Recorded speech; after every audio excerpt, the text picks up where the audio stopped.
Halo, saya Bella Safira dari Mahasiswa Perencanaan Wilayah dan Kota atau biasa disebut dengan PWK.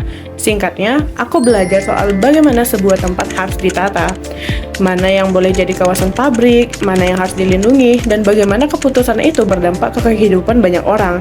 Kali ini, aku mau obrolin soal tambang, bukan buat memihak siapa-siapa, tapi buat melihat secara jujur apa yang sebenarnya terjadi tentang tambang ini.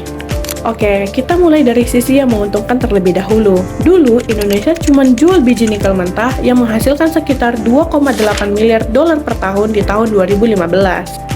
Setelah pemerintah bikin kebijakan hilirisasi, ekspor melonjak jadi 32,5 miliar dolar di tahun 2023, naik 10 kali lipat lebih. Nah, salah satu tempatnya yakni Halmahera Tengah tumbuh 62% secara ekonomi, Maluku Utara 34%, hampir 90.000 orang kerja di kawasan industri Morowali, dan sektor tambang masuk 5 besar penyumbang PDB Indonesia sampai 2025. Tapi, di balik angka itu, ada sisi lain. Indonesia adalah penyumbang deforestasi terbesar kedua di dunia, sekitar 21,7% dari total kehilangan hutan global antara 2001 sampai 2023. Dan ekspansi tambang jadi salah satu penyebab utamanya. Di Kalimantan Timur, lebih dari 3.000 lubang bekas tambang dibiarkan menganga. Sekitar 32 orang sudah meninggal tenggelam di sana. Di Morowali, yang katanya meningkatkan kesejahteraan, masyarakat lokal cuma menerima sekitar 4% dari nilai ekonomi yang dihasilkan di tanah mereka. Sisanya mengalir keluar, dan warga yang berani bersuara itu kemana? Beberapa didiskriminalisasi, dilaporkan ke polisi hanya karena mempertahankan lahan tempat mereka hidup. Jadi, setelah melihat dua sisi ini, posisi saya itu nggak bergerak ke pro atau kontra tambang secara mutlak. Awalnya, saya memang lebih condong ke kontra, tapi sekarang saya sadar masalahnya itu bukan pada tambangnya. Yang salah adalah di mana tambang itu diizinkan beroperasi dan bagaimana ruangnya itu ditata. Izin diberikan di kawasan lindung, di pulau kecil yang ekosistemnya rentan, di lahan adat yang tidak berdokumen karena batas kawasan itu bisa dirubah mendadak. Yang paling terdampak siapa? Masyarakat adat, petani, nelayan, dan warga sekitar tambang.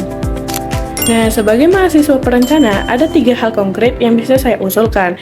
Yang pertama, ada zonasi berbasis kemampuan lahan, di mana izin tambang hanya di kawasan yang terbukti secara ilmiah sanggup menampung dampaknya. Peta kemampuan lahan yang dimasukkan ke dalam RT/RW dan RDTR sebagai dasar teknis yang tidak bisa sembarangan dirubah. Yang kedua, ada kawasan terlarang dipetakan bersama masyarakat, bukan sekedar hutan lindung di atas kertas. Batasnya ditentukan bareng warga yang tinggal di sana dan bergantung di sana, lalu dikunci di peta resmi supaya tidak bisa digeser sewaktu-waktu. Yang ketiga, ada rencana reklamasi ditetapkan sejak izin pertama. Setiap lubang tambang harus punya rencana fungsi akhir sejak awal mau jadi hutan, lahan pertanian, atau kawasan wisata. Tidak ada lahan yang mati, ditinggal begitu saja.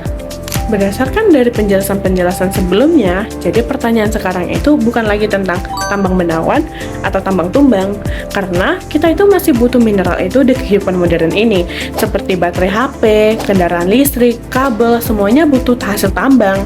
Jadi pertanyaan sekarang, di mana tambang boleh beroperasi dan bagaimana ruangnya direncanakan supaya manfaatnya bisa dirasakan banyak orang, bukan hanya segelintir pihak. Itulah kenapa tata ruang itu penting, dan itulah kenapa kita semua harus tahu tentang ini.